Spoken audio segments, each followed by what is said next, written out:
We'll be back with more news.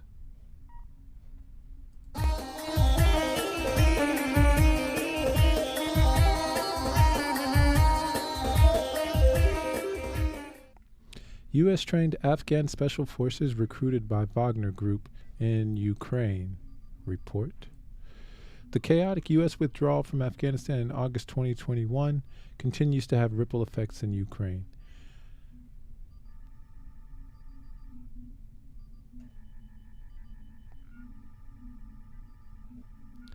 New reports of U.S.-trained Afghan special forces joining the fight in Ukraine, but on the Russian side, are emerging.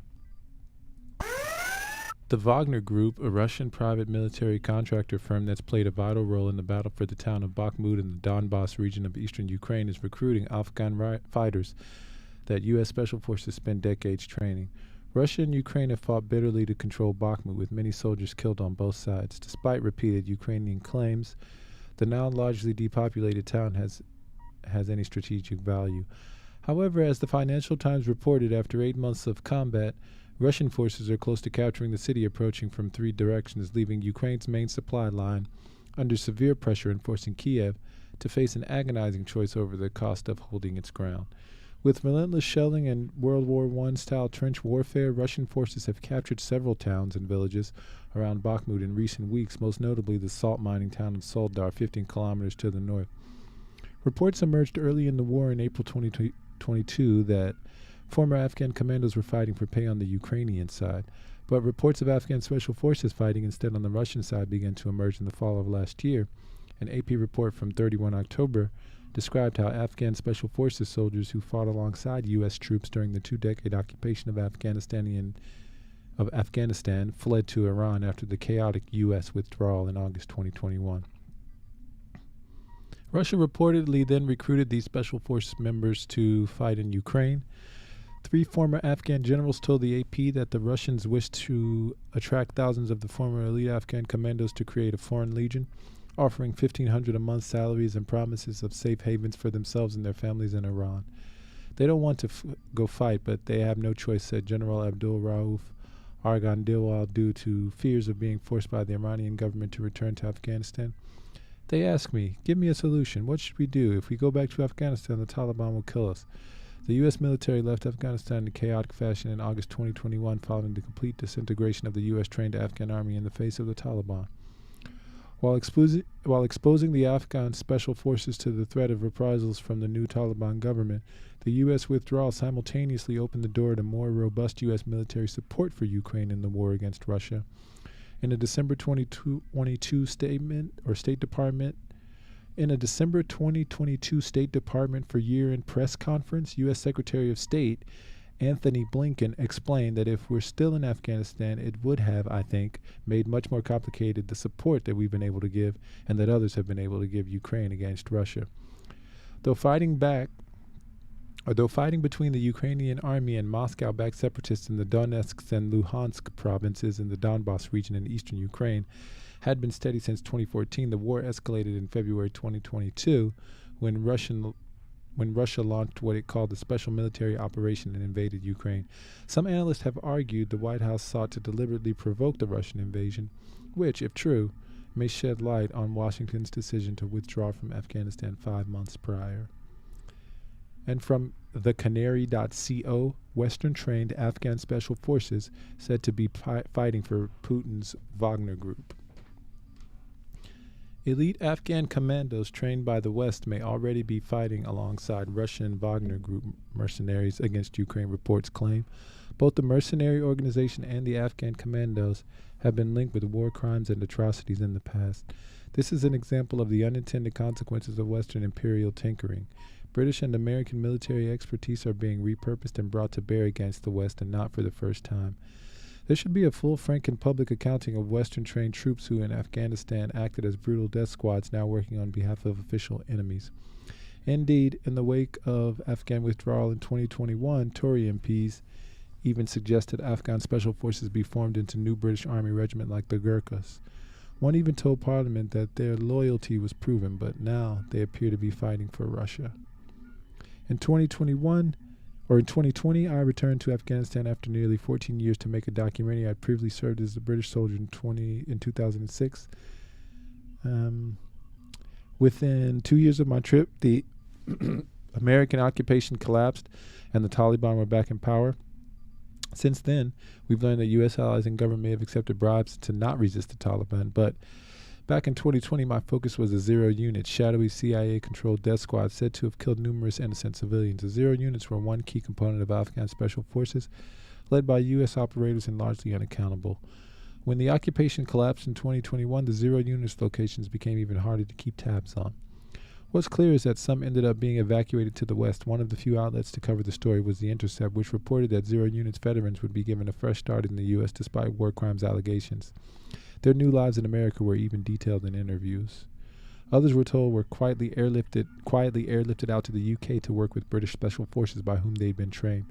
After the occupation collapsed, 3 Tory MPs backed a call to integrate Afghan special forces who had reached the UK into the British military. They were all ex-army officers, and at least 2 of them served in Afghanistan.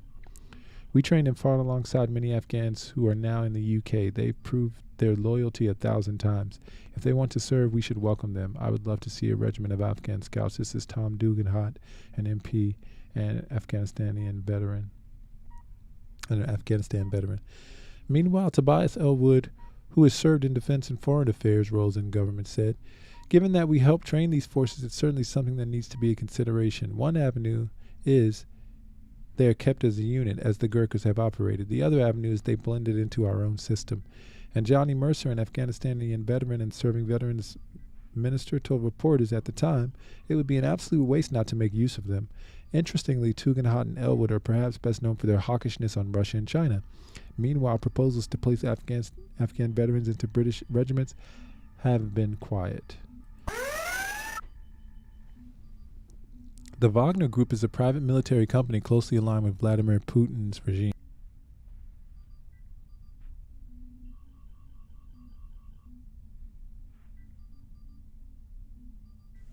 The Wagner Group has been rightly criticized for its operations in Africa, including in Libya and Mali. However, as the Canary has pointed out before, such criticisms are not especially convincing from UK ministers. Indeed, the UK has a thriving mercenary trade itself. It's not entirely clear how former Afghan commandos came to be working with the Wagner Group. However, Middle East Monitor reported on Friday, 24th February, when the U.S. left Afghanistan in 2021, some 20 to 30,000 commandos were out of work and being hunted by the Taliban.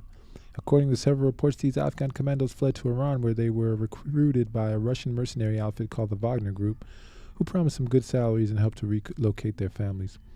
This claim was based on the reportage by Radio Free Europe from December 2022, which went into greater depth. Lost status, and the desperate existence in Iran are driving thousands of former Afghan troops, many of them elite commandos, trained by the U.S. to consider fighting as mercenaries in Ukraine and other battlefields. During the fall of Afghanistan, many Afghans, including military personnel, fled to neighboring Iran. This aligns with the Radio Free Europe claim that Afghan soldiers in Iran, who have said they plan to take Wagner up on its recruitment offers, say they were betrayed by the U.S.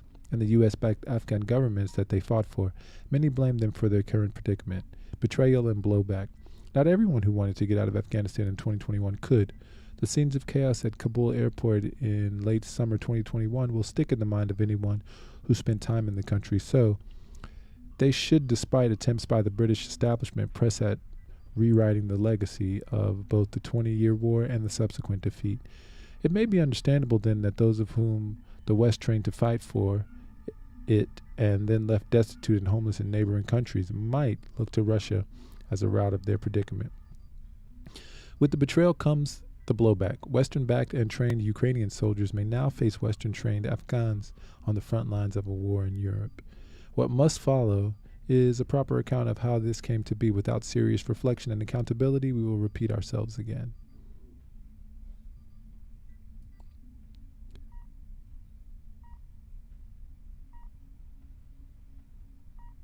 And from Memo, the U.S.-trained Afghan commandos fighting for Putin. Afghan special forces are being drafted into the Ukraine war to fight alongside Russian mercenaries known as the Wagner Group. Despite the U.S. spending hundreds of billions training up these Afghan commandos, They were left stranded after the 2021 fall of Kabul and will now be taking up arms against U.S. interests, recruited to the front line of Russia's advance across eastern Ukraine. Shortly after Russia's invasion of Ukraine started, reports emerged of Afghan special forces who were fleeing the Taliban, fighting as guns for hire on the Ukrainian side in the battle for Mariupol. But now it's emerged that the same special force commandos are fighting on the Russian side, drafted in for a key battle in the war, as Russian President Vladimir Putin pushes to take the strategically important city of Bakhmut. During the Afghan war, American and British forces put a lot of resources into training Afghan special force platoons. Having a competent army to protect the U.S.-installed Afghan government was a key part of the NATO Army's strategy for exiting Afghanistan and keeping the Taliban at bay. The U.S. trained them much better than soldiers in the regular Afghan army, but some of the CIA-trained units had a reputation for carrying out extrajudicial killings and settling personal disputes with impunity. When the U.S. left Afghanistan in 2021, some 20,000 to 30,000 commandos were out of work and being hunted by the Taliban. According to several reports, these Afghan commandos fled to Iran, where they were recruited by a Russian mercenary outfit called the Wagner Group, who promised them good salaries and helped to relocate their families early on in the Ukraine war.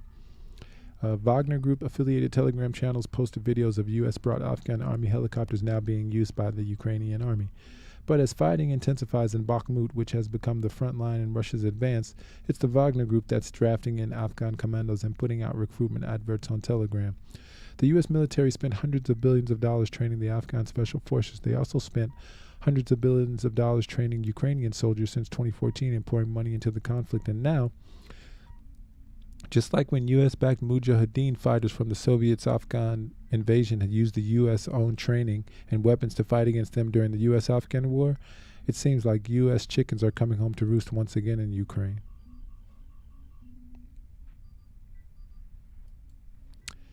And Prigozhin says ammunition supplies from Russia's defense ministry for his Wagner Group have resumed. This is from Radio Free Europe, Radio Liberty, referral.org. Kremlin-linked businessman Yevgeny Prigozhin, co-founder and owner of the Wagner mercenary group, says his units have started to receive ammunition after he accused the defense ministry of treason by holding back supplies for artillery and missile launchers in Russia's ongoing invasion of Ukraine. Prigozhin's press service issued a statement on February 23rd in which Wagner said he'd been informed at 6 a.m. today that the ammunition was being sent. In an audio statement a day earlier, Prigozhin had called on Russians to pressure the army to give his fighters more ammunition, reiterating that the defense ministry had deliberately disrupted ammunition deliveries to his fighters. He also posted a picture depicting dead Russian mercenaries who allegedly died on 21 February because they had no ammunition to fight back. It looks like the process started, at least on paper, but we were told that the major documents had been signed, Prigozhin said, of the resumption of ammunition supplies. Prigozhin, considered one of Russian President Vladimir Putin's closest allies, had accused top armed forces officials of committing treason by failing to equip his private troops, who have been a major force in the battle to take the eastern Ukrainian city of Bakhmut, with enough ammunition. In response, the Russian Defense Ministry on February 22nd rejected Prigozhin's claim, saying that all volunteer brigades in Ukraine's east are being supplied with all types of ammunition in a timely fashion. Prigozhin subsequently called the Defense Ministry statement a spit in the eye of Wagner private military group and an attempt to cover up its crimes against the fighters who today are carrying out acts of bravery. Earlier in the week, in another statement, Prigozhin accused Defense Minister Sergei Shoigu and Chief of the Russian Army General Staff Valery Gerasimov of refusing to deliver ammunition to Wagner in an attempt to destroy it. Prigozhin added that he was required to apologize and obey in order to secure ammunition for his troops. Wagner's recruited thousands of inmates from penitentiaries across Russia since last summer to fight in Ukraine.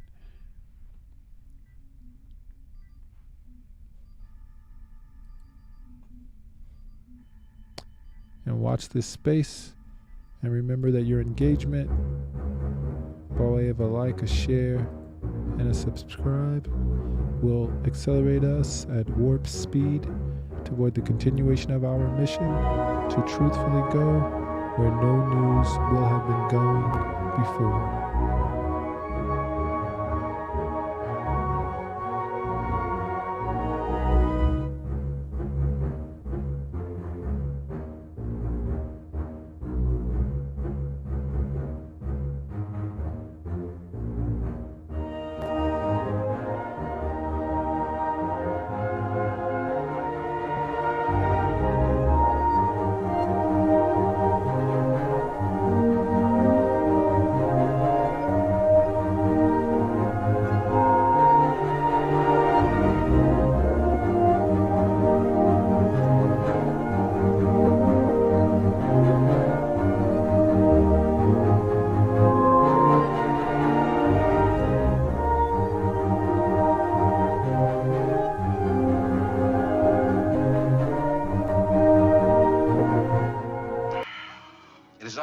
most simple-minded that Loki is of an inferior breed.